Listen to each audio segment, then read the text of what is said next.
Glavno jelo, LIGNA, je umjetnička grupa iz Hamburga. Pitali smo ih o razlici između radijske umjetnosti i umjetnosti zvuka, radio-baletu i opravdanosti straha od radija.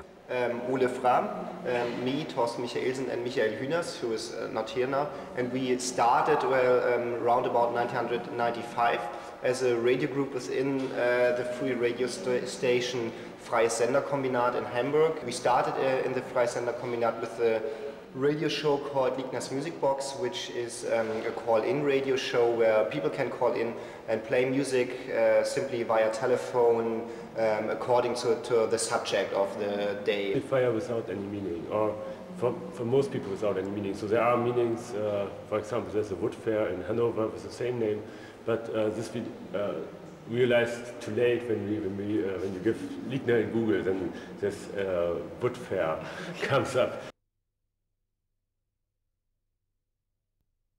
We are really not coming from an art background. This is the first thing we have to say. So our interest in radio is really an interest of appropriation, of finding usages of radio, practices with radio that are apt or meant by radio, to say so.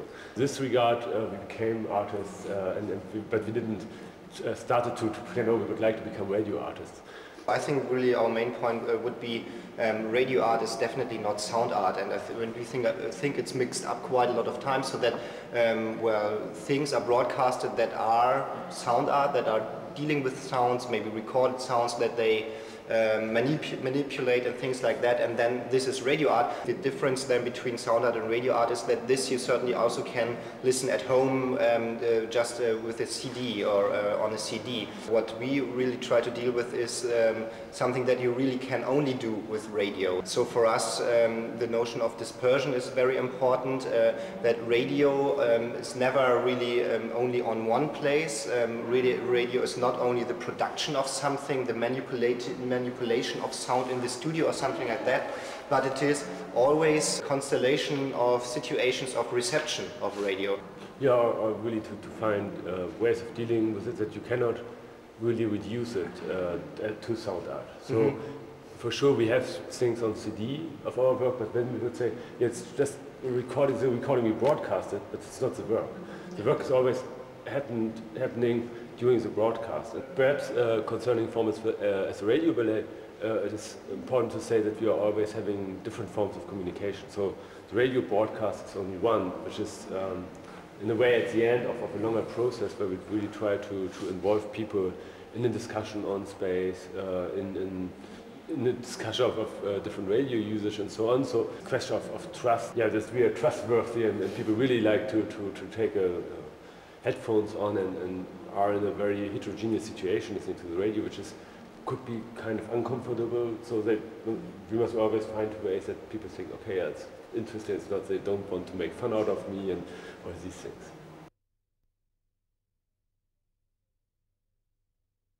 Generally a very simple idea. It is nothing more than a kind of public radio listening. We were talking about this situation that radio always makes up a constellation of listeners, so this is at least what we experience. And because, well, people are listening to radio in very different situations, different places, you never know how many. Then our question was, okay, is it possible to turn this constellation into an association? That means association of people that can maybe really change places and have a different agency. Yeah. So that really this constellation has an agency which the normal listener not having at the first time.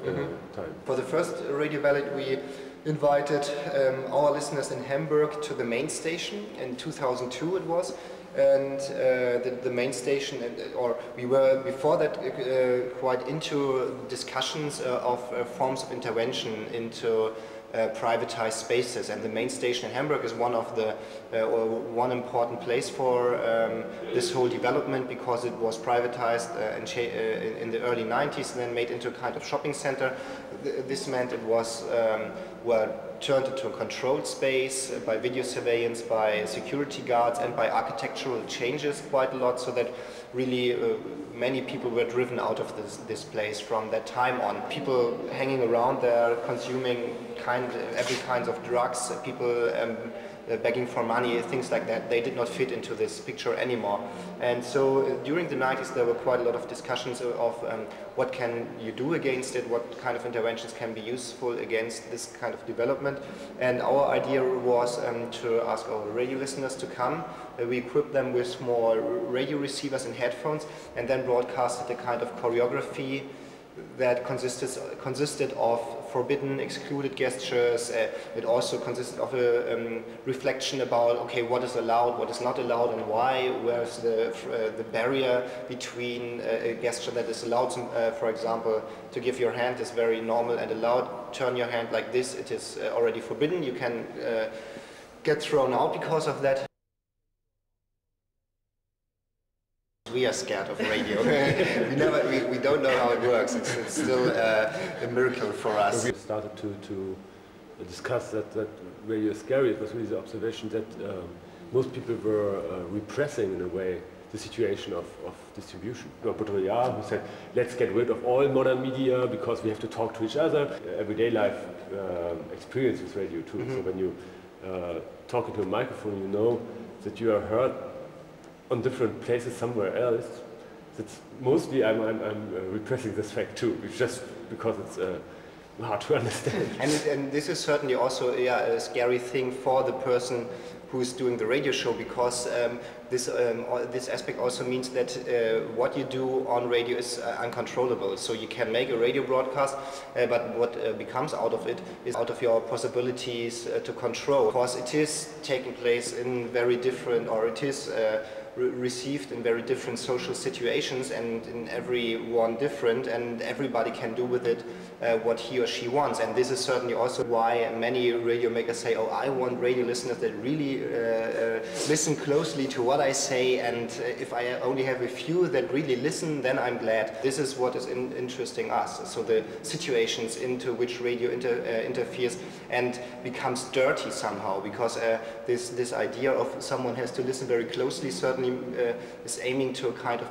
purity of the reception, because it really wants that content of a sign is understood and decoded in the way that you put meaning into it. Trottoirs mit Holz gepflastert. Die festgefügten Platten lassen sich kaum mehr aus dem Boden reißen und anderen Zwecken zuführen.